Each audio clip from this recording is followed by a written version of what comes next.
नमः परमहंसास्वादितचरणकमलचिन्मकरन्दाय भक्तजन्मानसनिवासाय श्रीरामचन्द्राय सजलजलधिनीलं दर्शितो दारुशीलं कृतधृतवरशैलं वेणुवाद्यैरशालं व्रजजनकुलपालं कामनीकेलिलोलं तरुणतुलसीमालं नौमि गोपालबालं श्रीसीतानाथसमारम्भां श्रीरामानन्दार्यमध्यमाम् अस्मदाचार्यपर्यन्तां वन्दे श्रीगुरुपरम्पराम्। अनंत कृपालु भगवान श्री राधा वल्लभ लाल के पाद पद्मों में बारंबार प्रणति निवेदित करते हुए आप सभी रसिक वैष्णव भक्त वृंदों के लिए जय जय श्री राधे जन्माष्टमी की बहुत बहुत बधाई हो, बधाई हो, बधाई हो। श्री हित सत्संग समिति के द्वारा आयोजित इस वैष्णव संगोष्ठी में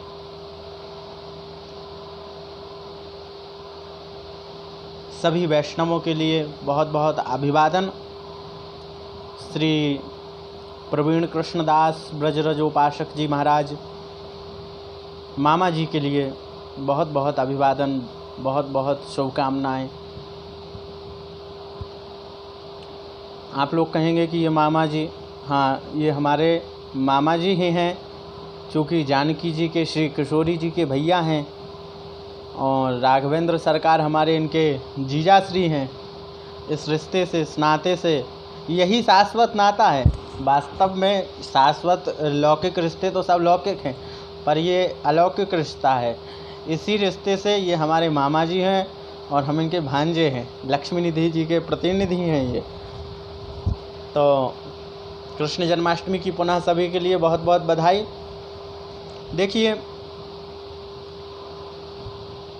हम सभी के मन में एक जिज्ञासा उदित होती है और स्वाभाविक ही है कि भगवान अवतार क्यों लेते हैं, भगवान के अवतार का प्रयोजन क्या है, कृष्णावतार का प्रयोजन क्या है। तो कोई कहता है कि भगवान ने कंस को मारने के लिए, अघासुर बकासुर पूतना केसी को मारने के लिए, तृणावर्त के उद्धार के लिए अवतार धारण किया। हाँ, ठीक है, कुछ विशेष कारण हुए, विशेष प्रयोजन हुए, उनके लिए भी आकर के भगवान ने उनका भी उद्धार किया।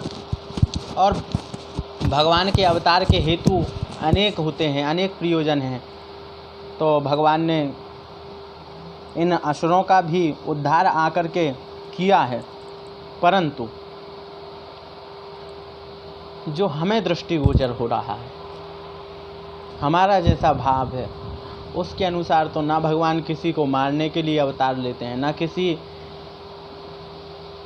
को, राक्षस को संहारने के लिए अवतार लेते हैं। भगवान तो अपने प्यारे भक्तों वैष्णवों के लिए तारने, उबारने और कृपा करने के लिए ही अवतार धारण करते हैं। और भगवान कभी डायरेक्ट कृपा भक्त के ऊपर नहीं करते, भगवान इनडायरेक्ट कृपा करते हैं। भगवान किशोरी जी के माध्यम से कृपा करते हैं। जैसे भगवान के अवतार तो अनेक होते हैं, अवतारः असंख्येयः, असंख्य अवतार भगवान के हुए हैं और होते रहते हैं और हो रहे हैं। परंतु भगवान ने जो अवतार धारण किया, कृष्णावतार, इसके अलग ही प्रयोजन हैं, अलग ही हेतु हैं। और अवतार भी असंख्य होते हैं और एक अवतार में भगवान असंख्य लोगों को असंख्य लोगों की भावनाओं के अनुसार ही दर्शन देते हैं। जिसकी जैसी भावना, जाकी रही भावना जैसे प्रभु मूर्ति देखिए तिन तैसे। तो राम जी जब पहुँचे तो विदुषन प्रभु विराटमय दिशा, जो विदुषी हैं उन्होंने प्रभु को विराट ब्रह्म के रूप में देखा। कृष्ण भगवान जब रंग भूमि में पहुँचे तो मल्ला नाम सनिर्णाम नरवरो स्त्रीणाम स्मरो मूर्तिमान गोपानां स्वजनो सखां क्षितिभुजां शाश्वा सपित्रे शिशुः मृत्युर्भोजपते विराड विदुषां तत्त्वं परं योगिनां वृष्णीनां परदैवतेति विदुतो रंगम गतः साग्रजः। सबने अलग अलग तरह, वृष्णियों ने देखा, वृष्णिवंशियों ने तो उनके लिए अपने सहृद बंधु दिखाई पड़े। भोजपति कंस ने देखा तो उसके लिए साक्षात मृत्यु रूप में भगवान के दर्शन हुए। विद्वान ऋषियों ने देखा तो परम तत्व के रूप में उन्हें दृष्टिगोचर हुए। भगवान अवतार अपने भक्तों पे कृपा करने के लिए ही लेते हैं। और कृपा, अभी मैं कह रहा था ना, कृपा भगवान डायरेक्ट नहीं करते, इनडायरेक्ट करते हैं, किशोरी जी के माध्यम से करते हैं। क्योंकि भगवान के लिए बहुत कार्य हैं भैया। एक छोटा मोटा कोई कहीं का राजा हो जाए तो उसके लिए समय नहीं मिलता, कहीं के कोई राजा मंत्री वगैरह को। तो अब जो अखिल भुवन सम्राट हैं, अखिल ब्रह्मांड नायक हैं, तो जब मंत्रालय बांटे तो जल मंत्रालय वरुण जी के पास, शिक्षा मंत्रालय भगवती शारदा के पास, और जो तोड़ फोड़ का मंत्रालय है संपूर्ण भोले बाबा ने संभाल लिया, संहार के देवता हैं भाई। और सृष्टि रचना मंत्रालय ब्रह्मा जी ने संभाल लिया।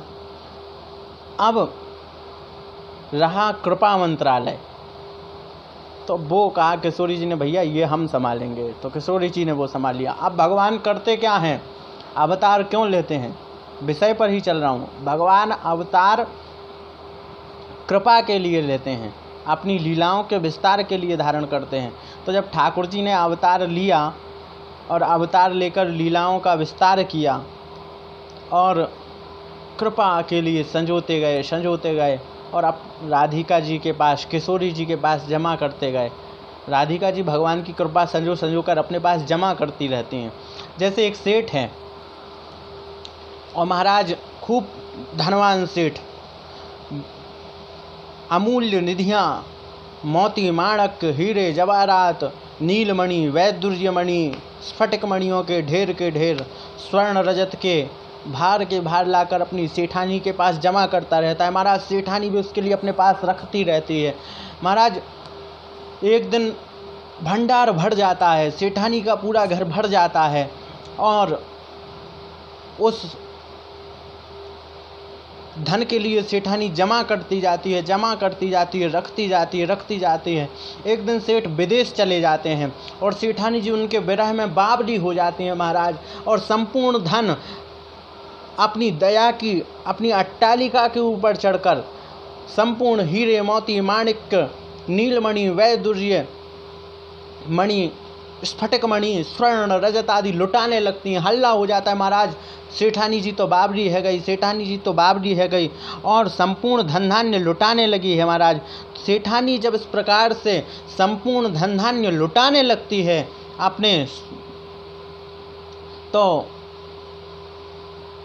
हल्ला सुन के भीड़ इकट्ठी हो जाती है, सब धन धान्य लूटने लगते हैं। किसी को स्वर्ण मिलता है, किसी को रजत मिलता है, किसी को महाराज हीरा मिल जाता है, किसी को कोहिनूर मिल जाता है।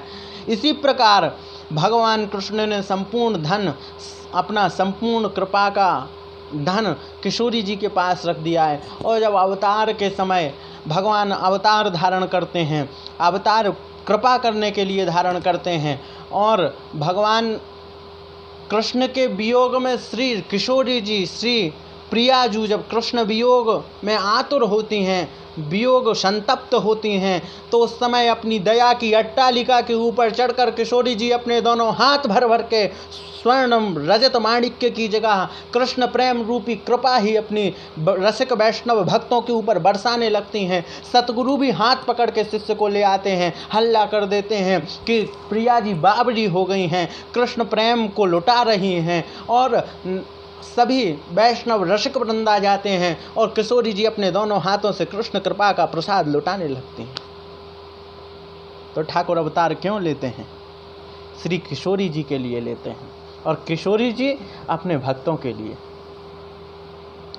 तभी तो भैया नरसिंह अवतार हुआ, तो हिरण्यकशिपु का वध किया और अंतर्धान, 12 अवतार हुआ, हिरण्याक्ष का वध किया और अंतर्धान।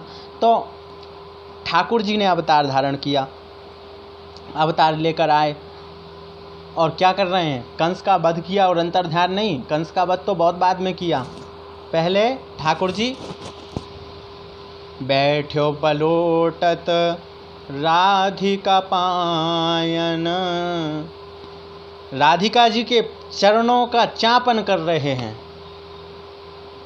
जिन परब्रह्म परमात्मा के लिए भगवान वेद अपौरुषेय भगवान वेद स्तुति करते हुए नेति नेति कहते हैं, और जिनके लिए शेत शेष शहत सत सखई न गाई, हजारों हजारों शेष हजारों हजारों फनों के द्वारा जिनके यश को गा नहीं पाते, ब्रह्म रुद्रेंद्र जिनकी स्तुति करते हुए नहीं अघाते हैं, जिन परमात्मा की सेवा में अनंत अनंत देवता लगे रहते हैं, बड़े बड़े तपस्वी मनस्वी यशस्वी योगी वृंद जिनके लिए ध्यान करते हैं, जप तप आसन प्राणायाम आहार प्रत्याहार ध्यान धारणा समाधि के द्वारा जिनका यजन करते हैं, बड़े बड़े यज्ञों के द्वारा जिनका यजन होता है, योगी लोग जिनको योग से प्राप्त करने की आशा रखते हैं, और याज्ञिक लोग जिनको यज्ञ में ढूंढते हैं, यज्ञ से प्राप्त करने के लिए यजन करते हैं, और बड़े बड़े महाराज तपस्वी लोग नाना प्रकार की तपस्या करते हुए जिनको प्राप्त करने के लिए आतुर व्याकुल रहते हैं,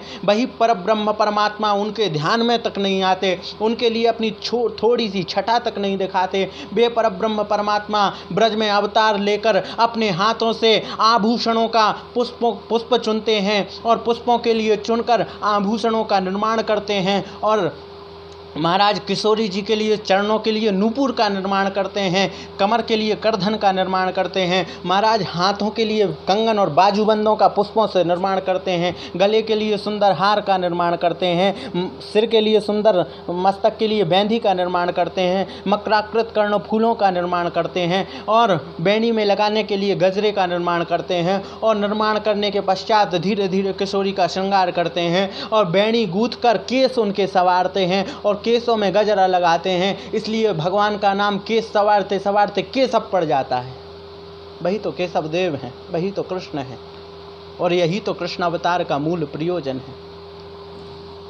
तो महाराज 10-15 मिनट में तो भूमिका ही बनती है। अब तो थोड़ा गला खुला है बोलने के लिए, लेकिन क्या करें, समय की अपनी एक मर्यादा है, सभी के लिए बोलना है, इसलिए इतना ही कहता हूँ कि भगवान श्री कृष्ण के अवतार का मूल प्रयोजन तो अपने आश्रितों पर, शरणागतों पर कृपा करना है, किशोरी जी के हृदय आनंद का वर्धन करना है। पुनः सभी के लिए बहुत बहुत धन्यवाद। जय जय श्री राधे, जय श्री कृष्ण।